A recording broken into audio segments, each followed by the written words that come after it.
स्नेहदा स्पन्दन स्नेहदा स्पन्दन।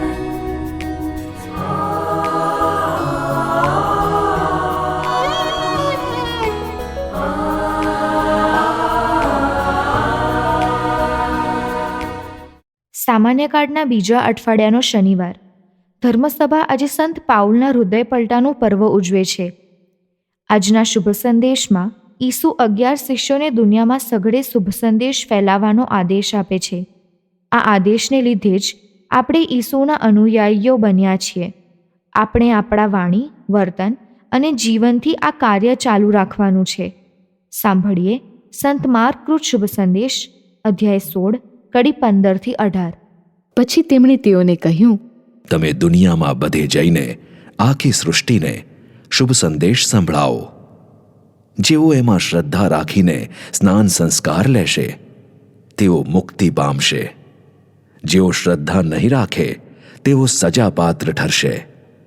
જેઓ શ્રદ્ધા રાખશે તેઓ આટલા ચમત્કારો કરી શકશે.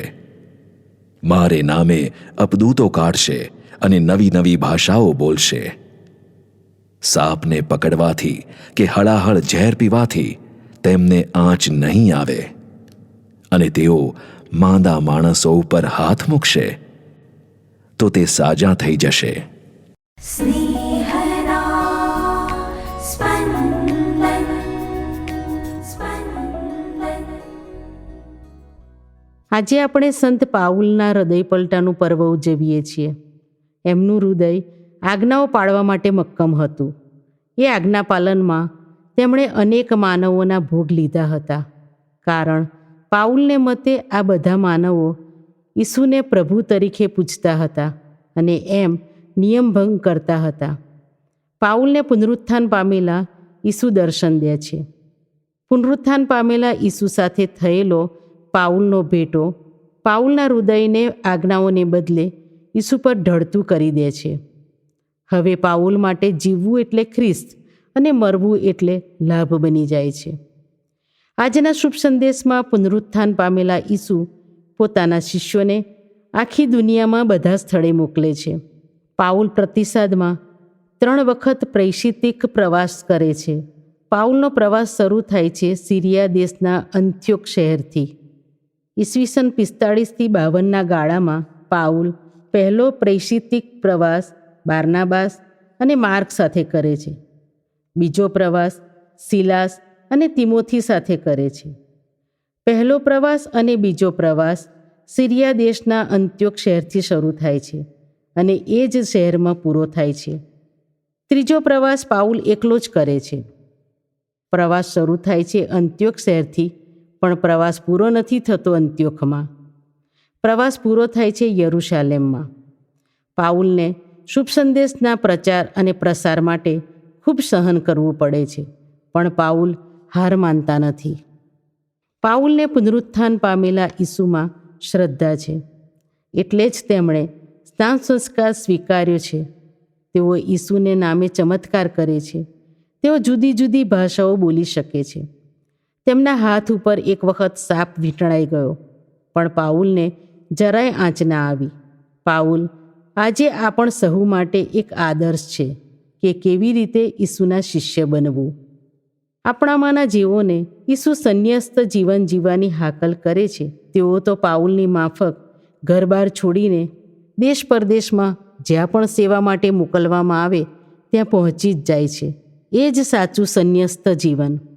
આપણને થયેલી હાકલને પૂરી કરવા અત્યાચારો સહન કરવા પડે તો પાઉલની માફક સહન કરીએ. આપણામાંથી જેઓને ગૃહસ્થ જીવન અથવા લગ્ન જીવનની ઈસુ હાકલ કરે છે, તેઓએ પાઉલ જેવું પ્રેષિતિક કાર્ય કરનાર સંન્યસ્ત વર્ગને ટેકો કરવાનો છે. આપણે સંન્યસ્ત વર્ગ માટે પ્રાર્થના કરીએ. એમની કોઈ ભૂલ થઈ જાય તો ઉદાર દિલે માફ કરીએ. એમને સાધન સગવડ પૂરા પાડીએ. એમને આર્થિક સહાય કરીએ. આપણે ઘરે રહીને પાઉલની જેમ શુભ સંદેશના પ્રસારમાં યોગદાન કરી શકીએ.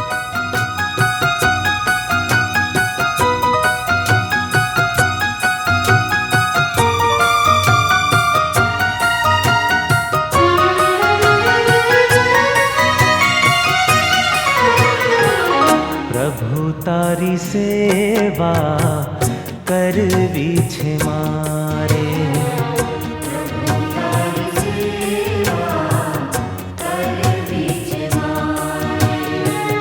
ઈસુ તારી સેવા કરવી છે મારે.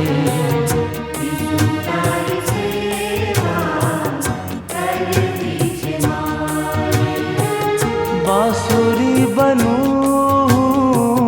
सुर तो तारा रे.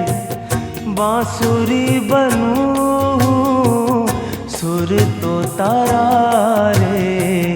प्रभु तारी सेवा करवी છે મારે.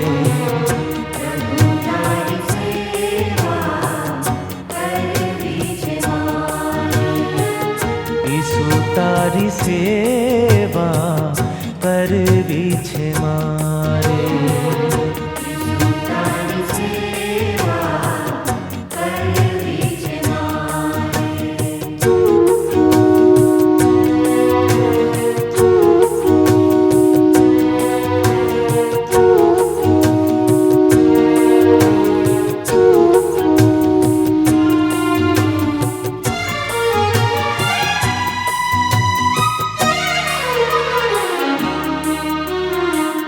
તરસ્યાને જળ હું પાઉં, ભૂખ્યાને અન્ન રે.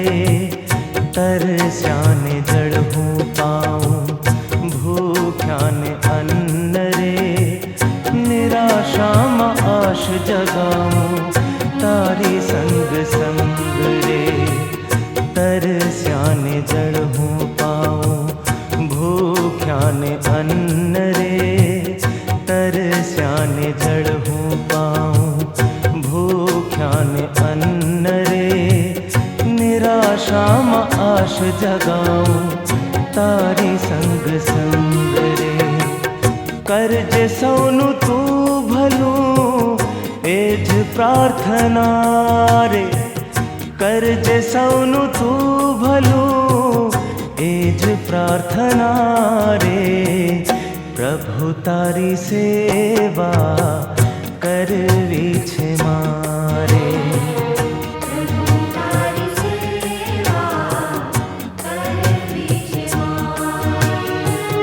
ઈસુ તારી સેવા કરવી છે મારે.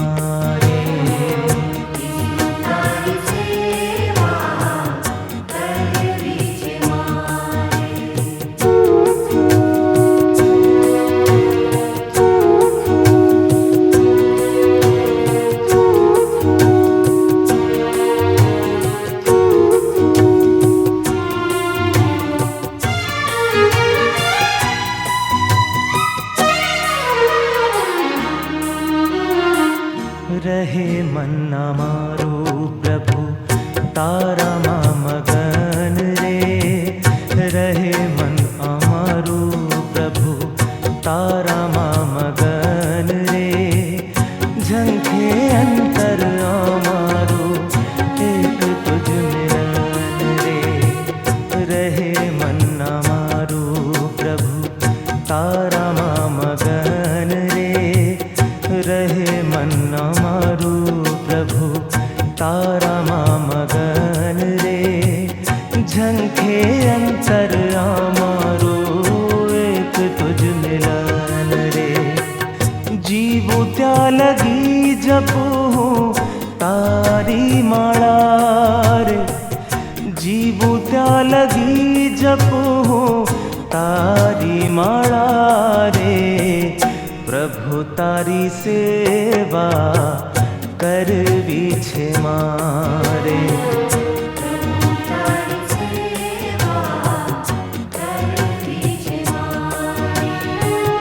ઈસુ તારી સેવા કરવી છે મારે.